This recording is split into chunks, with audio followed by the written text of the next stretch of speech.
After the Battle of Chibi, Liu Bei, who had spent most of his life drifting and in hardship, finally saw his fortunes turn. Through a series of maneuvers, he gained control over most of Jingzhou, using it as his base of operations, while maintaining a military alliance with Sun Quan of Jiangdong to jointly resist the formidable northern enemy, Cao Cao. However, according to Zhuge Liang's Longzhong Plan, Liu Bei wanted to go further. Merely holding Jingzhou was not enough. He also needed to take Yizhou, thereby securing the entire middle and upper reaches of the Yangtze River. This would provide him with the strategic advantage of being able to advance or retreat as needed. Only in this way would he have the foundation to contend for supremacy against Cao Cao and Sun Quan. At that time, the ruler of Yizhou was Liu Zhang, a relative of the Han imperial clan like Liu Bei. His father, Liu Yan, had entered Yizhou more than 20 years earlier. After Liu Yan's death, Liu Zhang succeeded him as governor of the province. Through 2 generations of management, they had built considerable strength. Moreover, Yizhou was situated in the mountainous and fortified region of Shu, difficult to defend against and even harder to attack. Compared with Jingzhou, the natural defenses were far stronger. In terms of legitimacy, strength, and geography, Liu Bei had no advantage over Liu Zhang. Therefore, at least in the short term, Liu Bei had no plan to intervene in Yizhou. But plans never keep up with changes. In the 16th year of Jianan, an unexpected visitor came to see Liu Bei. The man identified himself as Fa Zheng, sent by Liu Zhang, the governor of Yizhou, to invite Liu Bei, the governor of Jingzhou, to enter Shu. What did Liu Zhang want with Liu Bei? Relatives who had never associated suddenly reaching out certainly had their reasons. It turned out, Liu Zhang wanted Liu Bei to act as his enforcer. Although Liu Zhang's rule in Yizhou appeared stable, in reality he faced both internal unrest and external threats, leaving him far from comfortable. At the time, he had 3 major concerns. The first was Zhang Lu of Hanzhong. Zhang Lu occupied Hanzhong Commandery, controlling the strategic throat to the north of Yizhou.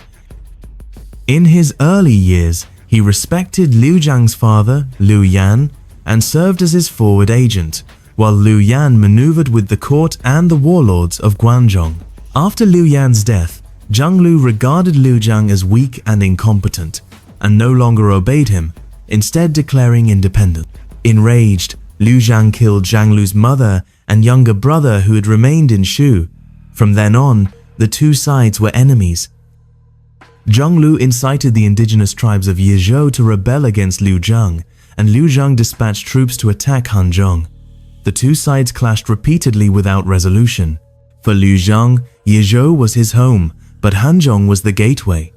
As long as Zhang Lu remained, it was as if someone had a stranglehold on his neck, leaving him unable to breathe. The second concern was his subordinate Pang Xi.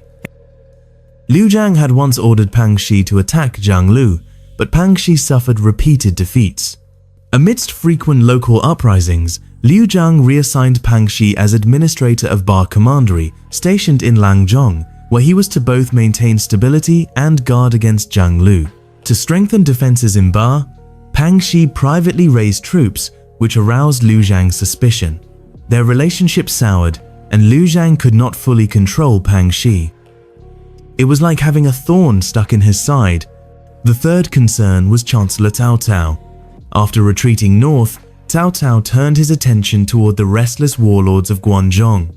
Under his fierce assaults, the coalition led by Ma Chao and Han Sui disintegrated.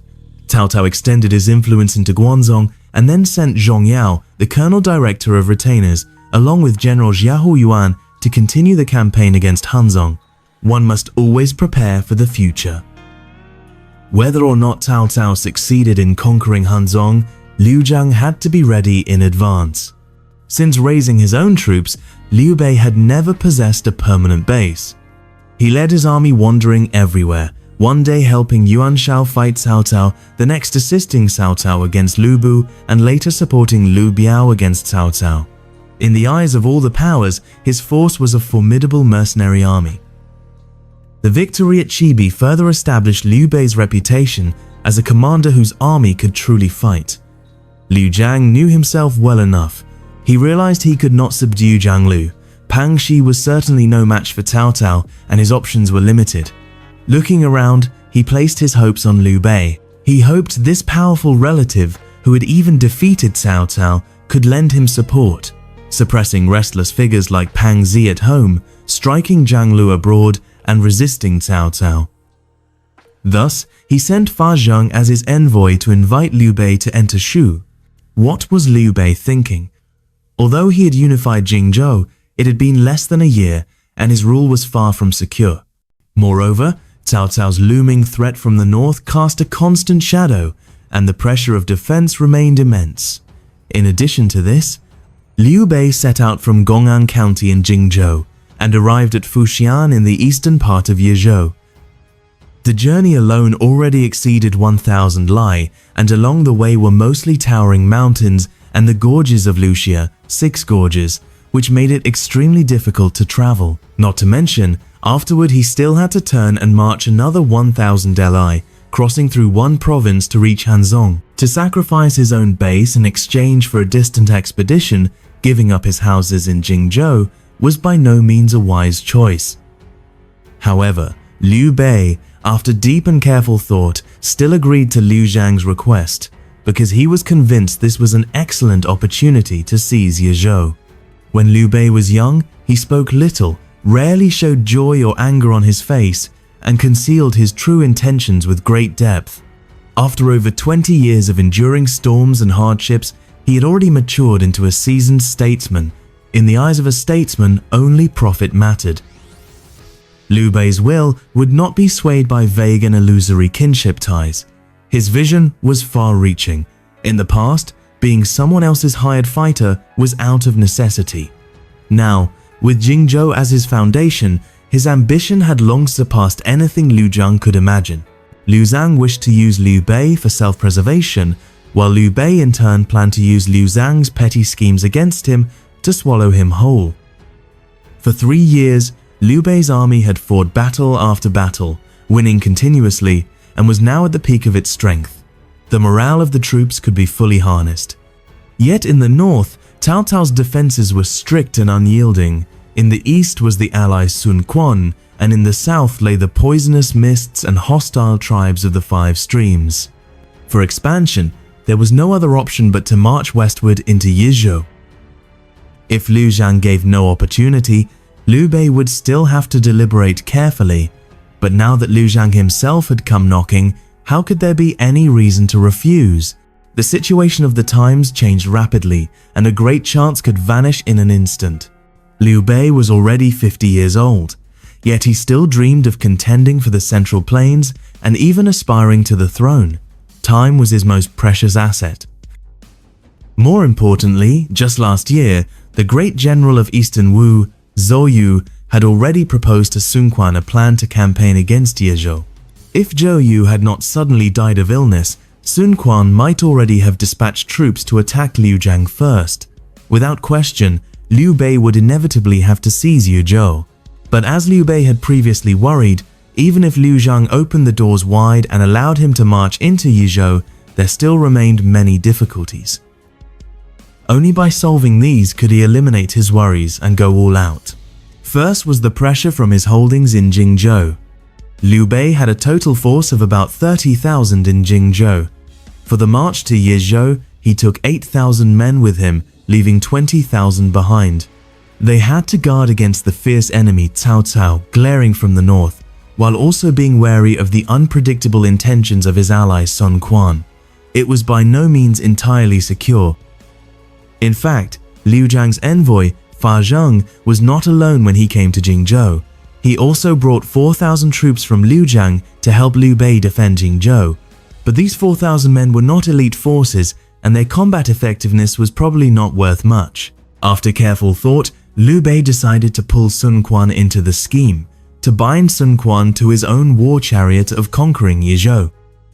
His method was to send envoys to persuade Sun Quan, revealing his true intent of seizing Yizhou and inviting Sun Quan to dispatch troops to assist. Sun Quan had always yearned for Yizhou, but after reluctantly lending Jingzhou to Liu Bei under pressure of circumstance, the route to Yizhou was essentially blocked by Liu Bei's power. to march directly into Yizhou now was extremely difficult. What exactly Liu Bei promised Sun Quan cannot be confirmed, but the result was that Sun Quan transferred a unit under Liu Dai, leading 2,000 cavalry to accompany Liu Bei into Yizhou. If Sun Quan's understanding of the matter remained only at the level of Liu Bei entering Yizhou to help Liu Zhang defend against Zhang Lu, then the chance of Liu Dai's troops appearing in Yizhou was very small. This would neither fit Sun Quan's interests nor Liu Bei's. A more reasonable explanation is that Liu Bei promised to share a portion of Yizhou's benefits with Sun Quan. Once Sun Quan was drawn in, there was no worry of him suddenly stabbing from behind, and Liu Bei could also rely on Sun Quan's strength to co-defend Jingzhou against Cao Cao. At that time, most of Cao Cao's main forces were concentrated in Guangzhou. As long as Liu Bei and Sun Quan acted together, with only Cao Cao's garrisons in the south, he would not dare make reckless moves. Next came the problem of logistics for this expedition to Yizhou. From Gong'an in Jingzhou to Fuxian within Yizhou, the distance was at least 1,000 li. Calculating by the military pace of 30 li per day, if Liu Bei advanced along both the Yangtze River waterway and by land, he would need to prepare a great number of ships, provisions, and other supplies. This preparation alone could take a month, and land travel another month. 2 months in total was unavoidable. An army of 100,000 consumed 6 million hu of grain per year. Liu Bei's 8,000 troops, combined with Eastern Wu's Liu Dai and his 2,000, totaling 10,000 men, would need at least 600,000 hu of grain annually, and in 2 months at least 100,000 hu. Factoring in wastage along the journey, the number would only be higher. Fighting on someone else's behalf, would he still have to shoulder the food supply himself? Fa Zheng told Liu Bei once he reached Yizhou, on the road, all the expenses of money and grain were reimbursed by Liu Zhang, which dispelled Liu Bei's concerns. Finally, there remained the kind of worry that could hardly be spoken of to outsiders. Although Liu Bei had the ambition to seize Yizhou, even if Liu Zhang did not have any thought of surrender, after all, he was marching with a lone army and lacked the confidence. However, at this moment, there was one man who patted his chest and assured Liu Bei that on this expedition he would exert himself like a loyal servant and would give his full effort to assist Liu Bei in conquering Yizhou. This man was not a subordinate of Liu Bei, but unexpectedly the envoy of Liu Zhang, Fa Zheng. Fa Zheng, born into a learned family, was well read in the classics. At first, he came from Liangzhou to Shu to serve Liu Zhang, but Liu Zhang did not have the ability to recognize talents. Although Fa Zheng had abilities, he was not put to use, and moreover, as an outsider, he suffered neglect and depression for a long time. He also saw that Liu Zhang was not a man of great ambition, and thus the thought of leaving arose in his mind. His friend, the Biejia of Yizhou, Jiang Song, shared the same view. The two of them then conceived the idea of seeking another worthy lord. It happened that Liu Zhang, upon hearing that Cao Cao was going to attack Zhang Lu of Hanzhong, became very fearful. Jiang Song then seized the opportunity to persuade Liu Zhang to seek assistance, suggesting that Liu Bei could be invited nearby to help. Liu Zhang thought this was a good idea, so he sent Fa Zheng on a mission to Jingzhou to discuss with Liu Bei. When Fa Zheng met Liu Bei, he realized that this was the lord he should truly serve, so he devoted himself wholeheartedly. He secretly advised Liu Bei, saying that Liu Zhang was dim and unfit to accomplish great deeds, and that Yizhou could be seized at this opportunity. Moreover, with Jiang Song as the inside responder, the matter was certain to succeed. This coincided exactly with Liu Bei's intentions, and the two of them struck a quick accord. Thus, Liu Bei resolved firmly to march on Yizhou. In fact, among Liu Zhang's subordinates, there were also men of foresight. The official Wang Lei perceived that Liu Bei was full of ambition and was by no means an ordinary man, that to let him enter Shu was like inviting a wolf into the house. He even went so far as to hang himself at Xuancheng Gate in order to remonstrate with Liu Zhang through his death, but Liu Zhang stubbornly refused to listen. Wang Lei, being of a fierce character, cut the rope himself and threw his body down to die beneath the city, yet Liu Zhang paid no attention. The chief clerk Sun Quan also believed that Liu Bei was no longer the wandering commander of the past, depending on others for shelter. By now he was a ruler of a province, and as the saying goes, one mountain cannot contain two tigers. Bringing him to Yizhou actually put Liu Zhang in an awkward position. If he treated Liu Bei as a subordinate, Liu Bei would not be satisfied. If he treated him as a guest, Liu Bei would have his own designs. However he was handled, there could be no good result. Although Liu Zhang lacked great talent, he was not a fool. Could it be that he did not understand such a shallow principle as raising a tiger only to be harmed? Then what was Liu Zhang's calculation? What method did he have to control matters? Therefore, he personally went north from Chengdu to meet Liu Bei. If Liu Bei's entry into Shu was a risky military adventure, then Liu Zhang's invitation of Liu Bei, a man already reputed as a hero, to come onto his own territory was also a move fraught with danger. Although the persuasion of his subordinates was not enough to shake his decision to invite Liu Bei, it did make him harbor some vigilance and concern. This time, when he came forward in appearance to welcome and honor Liu Bei, he also brought with him an impressive force of 30,000 men, more than Liu Bei's army. On the surface, everything looked harmonious, but underneath, there was surely the intention of displaying military strength. It was like indirectly telling Liu Bei, "Xuande, it is true that you can fight, but I am not to be underestimated. I have invited you here to help, but do not think of playing tricks to usurp the guest's role. Yizhou is still mine to command." How could the seasoned Liu Bei not see through Liu Zhang's mind? Thus, the meeting at Fucheng between the two sides was held in this atmosphere, calm on the surface yet full of hidden currents. Liu Zhang's purpose in inviting Liu Bei into Shu had 3 points. First, to deal with Zhang Lu of Hanzong. Second, afterward to resist Cao Cao. And third, to suppress disobedient subordinates such as Pang Shi. Here there was one crucial matter to be discussed in advance, namely, if Liu Bei truly defeated Zhang Lu, what was to be done? Was the conquered territory of Hanzong to belong to Liu Zhang or to Liu Bei? Although the exact content of the Fucheng talks is lacking in record, judging from the situation afterward when Liu Zhang recommended Liu Bei to the imperial court to be appointed acting Grand Commandant and Colonel Director of Retainers, while Liu Bei in turn recommended Liu Zhang to be General who guards the West and Governor of Yizhou, it seems that the conversation was rather congenial. From this one can infer that Liu Zhang very likely agreed that after Liu Bei defeated Zhang Lu, he would replace him in governing Hanzong Commandery. After all, Liu Bei had come with great effort and risk, and it was impossible that he would shed blood for Liu Zhang without any return. As for Liu Zhang, he could then imitate his late father Liu Yan's method, letting a general like Liu Bei, who was always victorious in battle, guard the northern gateway on his behalf. This was what Liu Zhang believed to be the greatest bargaining chip when he originally persuaded Liu Bei to enter Shu, but unfortunately, this was only what he himself thought. Liu Bei's entry into Shu, Liu Bei's goal was never simply to take Hanzong Commandery. Even if he seized Hanzong, it would be isolated in the north, thousands of li away from his main base in Jingzhou. Facing the relentless advance of Cao Cao, it would be impossible to hold.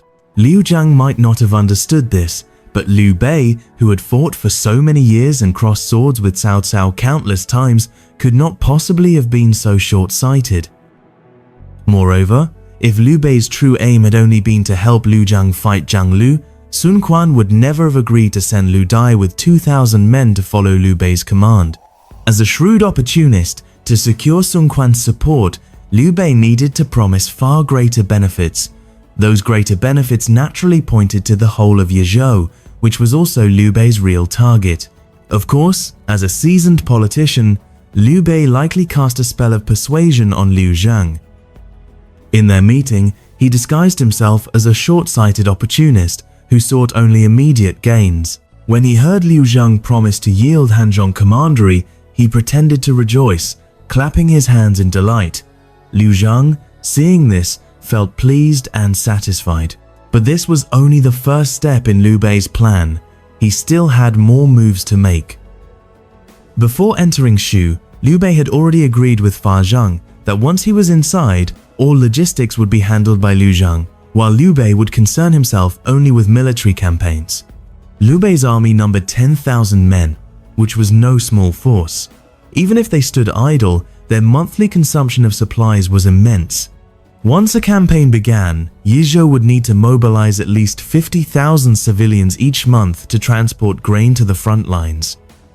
This would tie up half of Yizhou's resources, all in service to Liu Bei. For a considerable time, the people of Yizhou would be dragged into the turmoil of large-scale warfare. This was a burden Liu Zhang did not wish to bear. For this reason, when Liu Zhang invited Liu Bei into Shu, he made a great public show of having Liu Bei teach Zhang Lu a lesson. Yet in his heart, he did not truly want Liu Bei to wage war against Zhang Lu. His original intention in bringing Liu Bei was simply to defend against Zhang Lu on the outside, while restraining Pang Xi and other restless figures on the inside. In this way, he could save manpower and grain. Liu Bei, cut off from Jingzhou by thousands of ally and fighting unfamiliar enemies in foreign terrain, would have to rely entirely on Liu Zhang for supplies. By controlling the logistics, Liu Zhang could tether Liu Bei to the front lines, using him to handle Zhang Lu and Pang Xi, while at the same time preventing Liu Bei from growing too powerful. Over the long term, this would entangle Yizhou's political and military affairs, ensuring peace in Bashu. This was Liu Zhang's true reasoning, and the main consideration behind inviting Liu Bei into Shu, despite opposition from his subordinates. He believed his plan was ingenious, dismissing the objections of others as foolish noise that could ruin his scheme. Liu Zhang followed through.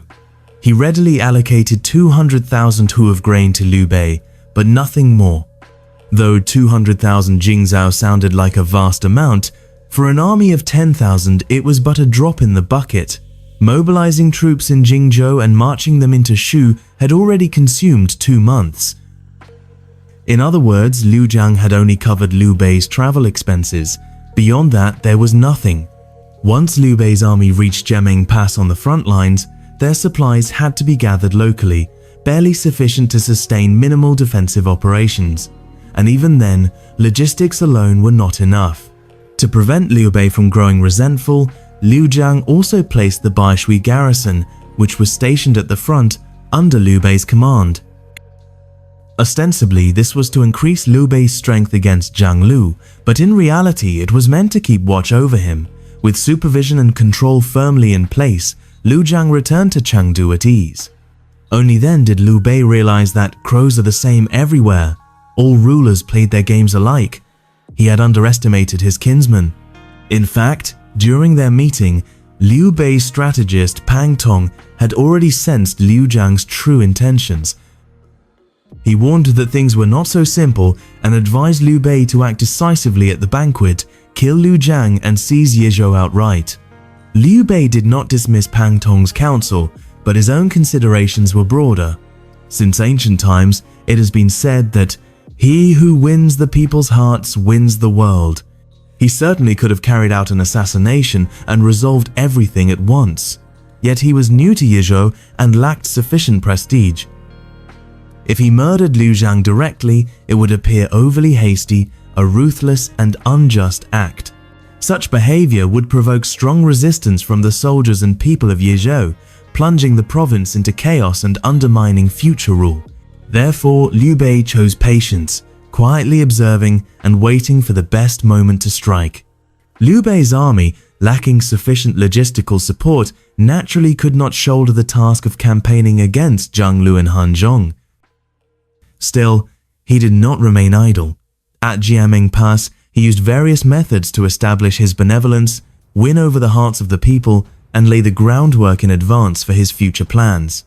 Some reported to Liu Zhang that Liu Bei was secretly scheming, but Liu Zhang did not take it seriously. On the contrary, he felt rather pleased with himself. For Liu Zhang, the current situation was just as he wished to see. As long as Zhang Lu did not invade and Liu Bei remained obedient, then his seat as Lord of Yizhou could remain stable. However, Liu Zhang's days of ease did not last long. In the 10th month of Jianan 17, 212 CE, Liu Bei suddenly sent word to Liu Zhang saying he wanted to return home. At that time, Cao Cao had already pacified Guangzhou and was flushed with success. Still unable to swallow the bitter defeat he had suffered at Chibi, he mobilized a great army to march south again and campaign against Sun Quan, hoping to regain his prestige. Sun Quan could not withstand this alone, so he appealed to Liu Bei for help. Meanwhile, Liu Bei's main base in Jingzhou was also being harassed by Cao's forces. Having stayed at Jiaming Pass for nearly a year, Liu Bei seized the opportunity, using the excuse of going home to test Liu Zhang. Liu Bei said to Liu Zhang, "I have been at the front line for so long, and yet Zhang Lu has caused no trouble. Clearly, Zhang Lu is not a threat. But now, the south is in danger. I hope, brother, you can let me return for a time. If you could also grant me some troops and provisions as support, that would be even better." Liu Zhang, unhappy that Liu Bei was quitting halfway, faced Liu Bei's outrageous demands and replied, "Brother, my household is not wealthy either. I can only give you half of what you ask. Return quickly." This was exactly what Liu Bei wanted. Feigning great anger, Liu Bei exclaimed, "For this past year, I have done nothing but guard your gates. Even if I have no merit, I have borne hardship. You deny me even the basic pay. And when I ask for some subsidy for my household's troubles, you refuse. What kind of employer are you? What sort of relative is this?" In front of his many subordinates, he openly berated Liu Zhang as heartless. In truth, Liu Bei wanted to return to Jingzhou and was looking for a pretext to act against Yizhou. By doing this, he achieved two goals. First, to create public justification for raising troops, and second, to inspire his soldiers to unite against a common enemy. "Look," he implied, "it is not that I, Liu Bei, am unjust, but that Liu Zhang is unrighteous. I must demand an explanation from him." And at this time, an unexpected incident occurred, which completely set Liu Bei and Liu Zhang on the path to open conflict. Zhang Song, Liu Bei's secret ally who had been lurking at Liu Zhang's side, heard that Liu Bei wished to return home and believed he truly meant to leave. If that was so, then all the painstaking planning he and Fa Zheng had undertaken would be wasted. In haste, he wrote a letter urging Liu Bei not to go. Unfortunately, his elder brother Zhang Su exposed him. Shocked, Liu Zhang immediately executed Zhang Song by beheading, and then ordered the generals at every pass to cut off contact with Liu Bei. "So," Liu Zhang fumed, "that smiling Liu Xuande was hiding a dagger in his sleeve all along, planning to smear and seize my Yizhou." Liu Bei, stationed far forward at Jiaming Pass, found his road home completely blocked, as all the routes and river crossings lay under Liu Zhang's control. Once Liu Zhang's orders spread, Liu Bei's path of return was sealed. With matters having reached this point, Liu Bei no longer concealed his intentions and formally raised troops to attack Liu Zhang. These two kinsmen of the Han House, faced with profit, had finally come to this point of open strife. Yizhou was vast, and Liu Bei could not possibly conquer every part of it in turn. The urgent task was to strike directly at Chengdu, capture the bandit chief, and the whole band will submit. If Chengdu were taken and Liu Zhang captured, then the rest of the region would fall in line, and Yizhou would belong to Liu Bei. However, the garrison at Jiaming Pass was still more than 1,000 li from Chengdu, where Liu Zhang resided. The mountain roads along the way were steep, and fortified passes and cities were everywhere, making the path arduous and dangerous. How to fight for Yizhou had to be carefully considered. The strategist Pang Tong had long devised a plan for attacking Liu Zhang, and he proposed to Liu Bei 3 strategies. The upper plan was to select elite troops, march swiftly day and night, and launch a surprise attack on Chengdu, seizing Yizhou in one stroke. The middle plan was to eliminate Liu Zhang's suspicious commanders of the Bai Shui army, Yang Huai and Gao Pei, then advance steadily southward toward Chengdu. The lower plan was to take a roundabout path, disregarding the cost in troops and dispersal, to return first to Jingzhou and only then slowly return to carve up Yizhou. These 3 strategies each had their strengths and weaknesses, but none was clearly superior or inferior. So, after plotting Yizhou for so long, which course would Liu Bei choose? And in order to protect his own estate, how would Liu Zhang respond to Liu Bei's sudden thrust? On the contrary, he took the opportunity to consolidate troops and horses, gather people's hearts, and quietly wait for the best moment to strike. In the 10th month of the 17th year of Jianan, Cao Cao once again launched a difficult campaign, attacking Sun Quan. Sun Quan sought aid from Liu Bei.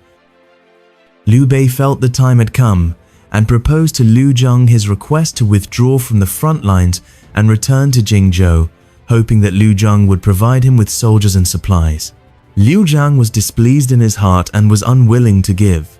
Liu Bei feigned great anger and seized the chance to raise troops against Liu Zhang. Only then did Liu Zhang awaken, as if from a dream, and realized that while he had been calculating Liu Bei had secretly been calculating him as well. After nearly a year of mutual probing, Liu Bei and Liu Zhang, the pair of cousins who outwardly appeared as brothers, finally tore away their mask of hypocrisy. This battle between members of the imperial clan for control of Yizhou was now unavoidable. In the 12th month of the 17th year of Jianan, Liu Bei raised troops at Jiameng Pass. His strategist Pang Tong proposed 3 strategies, upper, middle, and lower, to seize Yizhou. Liu Bei, being cautious and thoughtful, chose the moderate middle plan. At that time, Liu Zhang had left an army stationed at Baishui Pass, in name to assist Liu Bei with lodging, but in fact to guard against his movements. Liu Bei, using the excuse of returning to Jingzhou, invited the generals of the Baishui army, Yang Huai and Gao Pei, to Jiameng Pass to discuss future matters. Yang and Gao, not realizing what was meant, did not expect that discussing future matters would actually mean discussing their own deaths. Once they arrived at Jiameng Pass, Liu Bei killed them on the spot. With the Baishui army now leaderless, Liu Bei took advantage of the void, annexed this force, and took their generals and families as hostages. Liu Bei at this point appeared to have strong forces, yet in truth he was in extreme danger. Liu Zhang was not foolish. Although he had not anticipated that Liu Bei truly harbored such ambitions, his strategy of restraining Liu Bei through logistics quickly proved effective.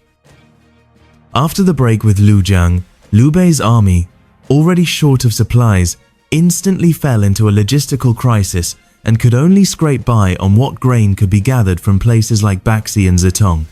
Many soldiers deserted as a result. To make matters worse, Sun Quan's officer Liu Dai, with his 2,000 men, hurriedly returned east to Jiangdong. Thus, when Liu Bei finally marched south, his total force counted barely 10,000 men. Liu Zhang's strategist Zhang Lu went further, suggesting the strategy of scorched earth and empty fields to cut off Liu Bei's supply lines so that he would collapse without battle. Facing Liu Zhang, who could fight at ease on home ground, and with his own army weakened and short of supplies, how could Liu Bei reverse such a perilous situation? He could only choose swift battle and decisive victory. From Jiameng Pass, Liu Bei advanced southward to Chengdu. The first obstacle was Zitong County. The magistrate there, Wang Lian, was upright and unyielding, refusing to surrender. Liu Bei's army was lightly equipped and had no heavy baggage, so there was no fear of being cut off. Moreover, Liu Bei judged that with Wang Lian's strength, he could hold a city but was unfit for field battle, and so would not dare to come out. Therefore, in order to save time, Liu Bei bypassed Zitong directly and marched on Fucheng County behind it. At the same time, Liu Bei once again displayed his remarkable ability to win people's hearts. The outward reason he gave for not attacking Zitong was out of respect for Wang Lian's loyalty and courage, saying that Wang Lian was a man skilled at defending but not at fighting in the field. In this way, he further established his image of benevolence and virtue. Militarily, Liu Bei was highly capable. Leading his army with light equipment, he advanced swiftly and boldly bypassed Zitong. The garrison at Fucheng was still waiting for reports from Zitong and did not expect Liu Bei's sudden appearance, so they were caught completely unprepared. The city fell at once. Fucheng had certain stores of grain. By seizing it with this lightning strike, Liu Bei greatly eased his supply difficulties. Seeing Liu Bei gain a firm foothold, Liu Zhang was both shocked and fearful, and quickly dispatched his generals Zhang Ren, Liu Ge, Lang Bao, Deng Xian, and Wu Yi to attack Liu Bei in an attempt to retake Fucheng. But Liu Bei, having long experience on the battlefield, was already prepared. After occupying Fucheng, he set up defenses along the Fu River outside the city, coordinating with the city itself. As expected, Liu Zhang's forces came to attack, but were soundly defeated. Zhang Ren and Liu Gui, panicked, retreated to Mianzhu. Long Bao and Deng Xian disappeared without trace. Wu Yi, on the other hand, led his army to surrender to Liu Bei. Wu Yi had originally followed Liu Zhang's father, Liu Yan, when he first came into Shu, and was a major general of the D tribes. His surrender was an enormous blow to Liu Zhang's forces. As Liu Bei pressed his victory and advanced, he soon brought his army to the walls of Mianzhu. Liu Zhang then appointed Li Yan as protector of the army and Fei Guan as overseer to assist in supervising the defenses at Mianzhu. Unexpectedly, when Li Yan and Fei Guan reached the front lines, they immediately changed their allegiance and surrendered to Liu Bei. Li Yan was from Nanyang and Fei Guan was from Jiangxia. Neither was a native of Yizhou, but rather men from the east who had followed Liu Yan into Shu years earlier. They had always been trusted forces that Liu Yan and Liu Zhang relied upon to balance the local elites of Yizhou. Fei Guan was even Liu Zhang's son-in-law, essentially kin within the enemy's camp. Yet no one expected that they would so easily defect. Why was this? Rather than saying that Li Yan and Fei Guan were merely afraid of death, it would be better to say that wise men choose their lords and virtuous officials choose whom they serve. Liu Bei had roamed across the realm for decades, fighting campaigns north and south, and his reputation resounded throughout the land, far beyond what the defensive ruler Liu Zhang could compare to. Fa Zheng and Zhang Song recognized Liu Bei as a dragon among men, a true leader worth assisting. Could others not see it as well? The realm was in peril. Cao Cao bared his fangs to the north, while Sun Quan watched like a tiger to the south. A rich land such as Yizhou, without a worthy lord to defend it, was like a child carrying treasure in a dangerous street. How could it remain safe? On the small scale, defecting to Liu Bei was to preserve one's life and ensure the survival of one's family line in troubled times. On the larger scale, it was to seek a brighter future and realize personal ambitions and ideals. However, not everyone so easily changed sides. Liu Zhang's general Zhang Ren, along with Liu Ge, withdrew from Mianzhu and joined forces with Liu Zhang's son Liu Shun to defend Luocheng. Luocheng was the last line of defense before Chengdu. At this stage of the campaign, Liu Bei's advance seemed unstoppable, as though he would soon capture Chengdu, seize Liu Zhang, and take Yizhou into his hands. Yet events took an unexpected turn. A series of sudden incidents nearly caused Liu Bei's entire military effort to collapse. Although Liu Bei had advanced swiftly toward Chengdu, Liu Zhang had governed Yizhou for many years and still had loyal ministers and capable generals. Even if Liu Zhang himself had panicked, among his subordinates there were still calm and resolute men. Zhang Ren, Liu Gui, and Liu Shun relied on Luocheng and the Luo River, fighting desperately to resist the continued advance of Liu Bei's forces. This became the first hard obstacle Liu Bei encountered since raising his army. He no longer had the smooth success he experienced when taking Fuxian and Mianzhu, but instead fell into a mire of war. The two sides fought in repeated stalemates, unable to break through for a long time. The longer the battle dragged on, the more time Liu Zhang's scattered forces had to regroup, while Liu Bei's supplies slowly dwindled. Inevitably, the situation tilted in Liu Zhang's favor and to Liu Bei's disadvantage. While Luocheng held back Liu Bei, Liu Zhang heeded his advisors and sent Generals Xiang Kun and Fu Jin with 10,000 troops to maneuver along the Fu River and attack Jiameng Pass, hoping to form a strategic encirclement of Liu Bei's army from the rear. At the same time, Zhang Lu, who had long remained inactive, grew restless upon seeing Yizhou in turmoil and began extending his influence toward the vicinity of Jiameng Pass. When Liu Bei marched south, he had only appointed Zhonglang General Huo Jun with a force of just over 800 men to guard Jiaming Pass, leaving the rear extremely vulnerable. Fortunately, Huo Jun did not disgrace his duty. When Zhang Lu's envoys came to entice him, he refused. When Xiang Kun and Fu Jin launched fierce attacks on Jiaming Pass, Huo Jun held firm despite being outnumbered more than 10 to 1. Even so, with both the front and rear locked in desperate battles, Liu Bei's position as an external invader was extremely dangerous. To make matters worse, his chief strategist Pang Tong was killed by a stray arrow during the siege of Luocheng, a devastating loss. With the situation taking a sudden turn for the worse, Liu Bei had little time left. By the 19th year of Jianan, the war between Liu Bei and Liu Zhang had dragged on for a year. Huo Jun tenaciously defended the rear, seizing an opportunity to rout Liu Zhang's forces and kill Xiang Kun.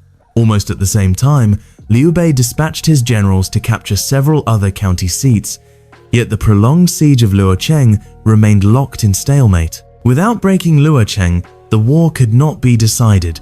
How could the deadlock be broken? After careful consideration, Liu Bei decided to summon reinforcements from Jingzhou. At that time, Cao Cao had already suffered defeat at the Battle of Ruxu and retreated north, reducing the defensive pressure on Jingzhou. Thus, troops could be temporarily spared for maneuver. Liu Bei's 3 top generals were all stationed in Jingzhou, with Zhuge Liang as commander overseeing the 3 southern commanderies of Jingnan. Guan Yu, acting as administrator of Xiangyang, camped north of the Yangtze.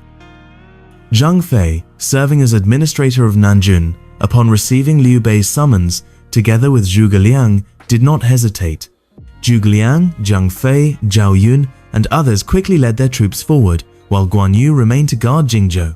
In Yizhou, all of Liu Zhang's military attention was focused on Liu Bei. Zhuge Liang's reinforcement, in a sense, played the role of cavalry. His army advanced swiftly along the Yangtze River, driving straight into Badong, like a sharp blade thrust deep into the heart of the Ba Commandery. Zhang Fei broke through Jiangzhou, the seat of the Ba Commandery, and the general Yan Yan was captured. After occupying Jiangzhou, Zhuge Liang immediately divided the forces into 3 routes.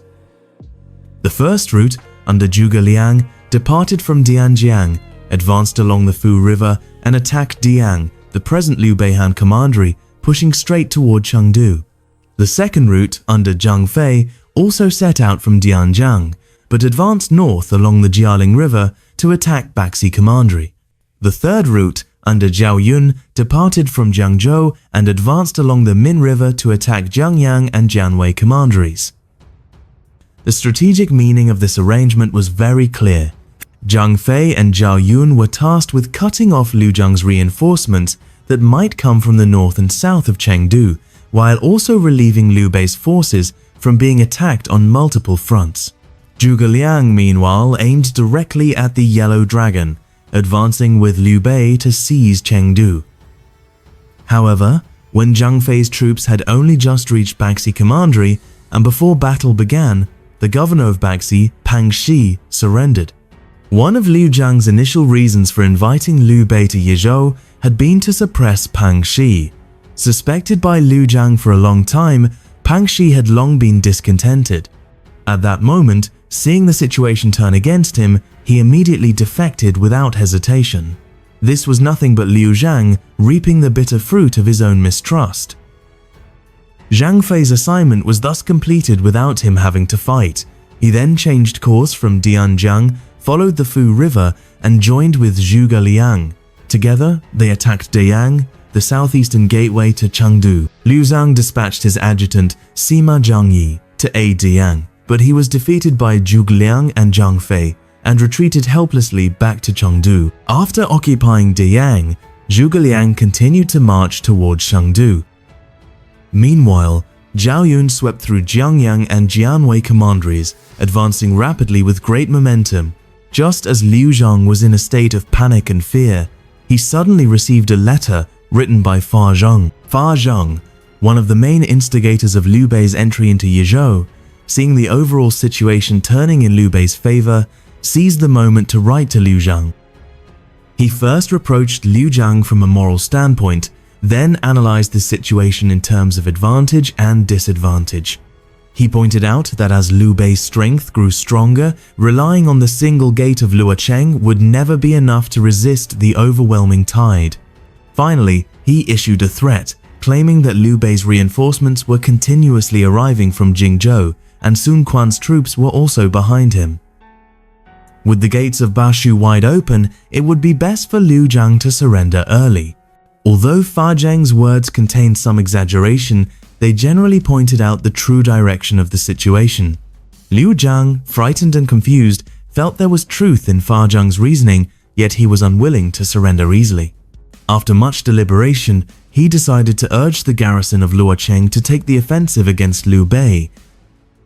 At Luocheng, Zhang Ren, Liu Gui, and Liu Shun together commanded more than 10,000 troops, exceeding the number of Liu Bei's army. Previously, they had defended and resisted Liu Bei's attacks. Now Liu Zhang hoped the three would strike proactively, defeat Liu Bei, and prevent Liu Bei's army from joining with the other columns to attack Chengdu together. If they could even kill Liu Bei, so much the better. Though it was a desperate gamble with only a 1 in 10,000 chance of turning defeat into victory, Liu Zhang felt compelled to try. But matters did not go as he wished. The facts proved that while relying on superior numbers and strong fortifications, Liu Zhang's forces could still withstand Liu Bei's seasoned veterans. Once forced into open battle, the vast disparity in strength was fully revealed. Under Liu Zhang's pressure, the defenders of Luocheng had no choice but to fight. Zhang Ren was defeated and captured, and met an unclear but tragic death. Seizing the opportunity, Liu Bei advanced, stormed and captured Luocheng, and entered the flat open plain with no natural defenses, marching directly upon Chengdu. Zhuge Liang and Zhang Fei pressed forward along the Fu River, while Zhao Yun advanced northward along the Min River. The three armies converged on Chengdu, forming a situation of complete encirclement. In the latter part of Jianan 19, 214 CE, Liu Bei gathered with all his forces before Chengdu, the seat of Yizhou. This war, which had lasted nearly 2 years, was finally approaching its end. Liu Zhang concentrated all available troops and provisions within Chengdu. With 30,000 soldiers and enough supplies to last a year, if Liu Zhang had remained resolute, the outcome of Liu Bei's assault might still have been uncertain. Yet, while the victory on the battlefield was not yet decided, the contest for people's hearts had already been settled. From nothing, Liu Bei had, through sheer perseverance, reversed the situation entirely, advancing all the way to the walls of Chengdu. Liu Zhang, though waiting at ease for labor to come to him, now faced the crushing reality of his fate. Though sitting upon the natural advantages of mountains and rivers and ample logistics, he was still defeated step by step, forced to shrink back within the city walls. Who was strong and who was weak, who was high and who was low, was already clear without words. For most people, who the master of Yizhou was did not matter. What they needed was a bright future.